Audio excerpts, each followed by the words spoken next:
Bismillahirrahmanirrahim. Assalamu alaikum, my dear students. How are you all? I hope you are enjoying your holidays. Students, we have started our first unit, The World in a Wall, and we have completed first two pages.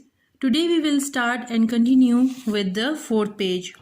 So let me give you a brief introduction about this lesson. In this lesson, we have seen that the author is fond of collecting different kind of animals, and in a wall he found Scorpio and the Scorpio babies, and he put it in a matchbox and bring it home. And there accidentally the matchbox opened and all the Scorpio and Scorpio babies were scattered outside the matchbox on the table, and all of a sudden the poor environment of the room was changed and everyone was scared and afraid of the Scorpios. So let me continue it from the fourth last line. Eek, look out, they are coming, screamed Margot. ईक एक word है जैसे हम कहते हैं ओहो, या हम चीख के डर के कोई लफ्ज़ इस्तेमाल करते हैं, इसी तरह ईक कहते हैं ओ लुक आउट, देखो देखो, दे आर कमिंग, उसने चीख, स्क्रीम का मतलब होता है चीखना, मार्गो ने चीख के कहा कि देखो देखो वो आ रहे हैं बाहर. All we need is a book, रोड रेस्ली. तो रेस्ली ने कहा, उसकी बहन ने बोला कि हमें कुछ नहीं चाहिए, हमें सिर्फ एक किताब चाहिए. डोंट पैनिक, यानी घबराओ मत, hit them with the book.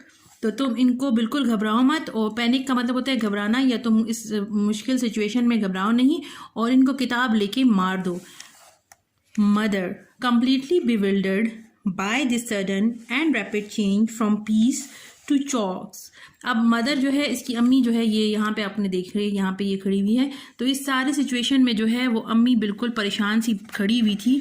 बीविल्डर्ड का मतलब होता है हैरत ज़दा सी. वो देख रही थी कि हो क्या रहा है, अभी तक तो सब आराम से बैठे हुए थे और अब सब जो है इधर उधर घबरा के और चीखें क्यों मार रहे हैं. तो वो बिल्कुल हैरत ज़दा थी. और वो rapid change from peace to chaos. Peace का मतलब होता है अमन, और चॉस का मतलब होता है अफरा तफरी, यानी एकदम से अमन था और अब एकदम से अफरा तफरी मच गई, क्या हो गया है, वो हैरानगी से देख रही थी. Put on her glasses. अब सबसे पहले तो उन्होंने अपने चश्मों को पहना कि भाई मुझे नज़र तो आए हो क्या रहा है. And peered down the table to see what was causing, कि वो नीचे उन्होंने देखा. पियर्ड का मतलब होता है टू लुक नैरोली, ऐसे उन्होंने ऐनक पहनी और नीचे देखा कि टेबल के नीचे हो क्या रहा है. तो जो ही उन्होंने वहाँ पे देखा, अगले पेज पे आ जाए, page number 5. What was causing the pandemonium का मतलब होता है वाइल्ड क्राई, यानी कि ये क्या ऐसा हो गया, कितने तूफान और क़यामत मच गई, सब आराम से बैठे हुए थे और एकदम से ये सारा जो है यहाँ पे चीखो पुकार किस बात की हो रही है. And that moment Margo in vain attempt to stop the scorpions advance.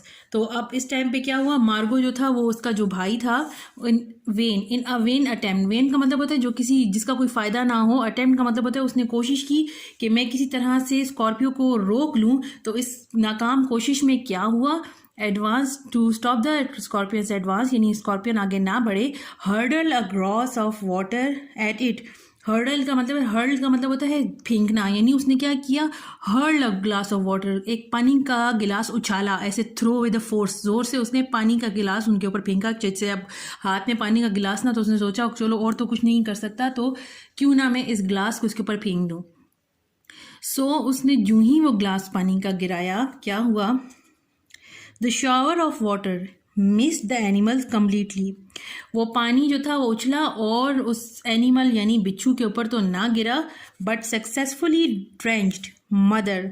लेकिन उसने क्या किया, उसकी वजह से सारे की सारी अम्मी को भिगो दिया.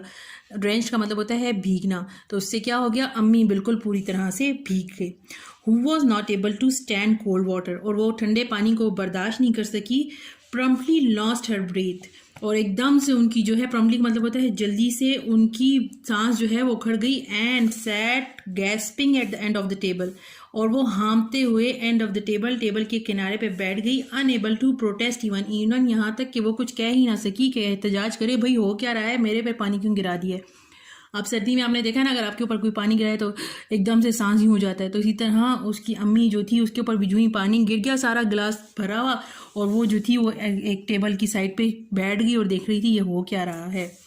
So students, this is all for today. I hope you have fully understand it. Please घर में आप इसको अच्छे तरीके से पढ़ें and you note the difficult words. आपको यहाँ पे मैंने लिख के भी मेंशन किए हुए हैं. आप इनके सबके मुश्किल वर्ड्स के मीनिंग्स को लर्न करने की कोशिश करें एंड इंशाल्लाह in the next lecture I will complete this lesson.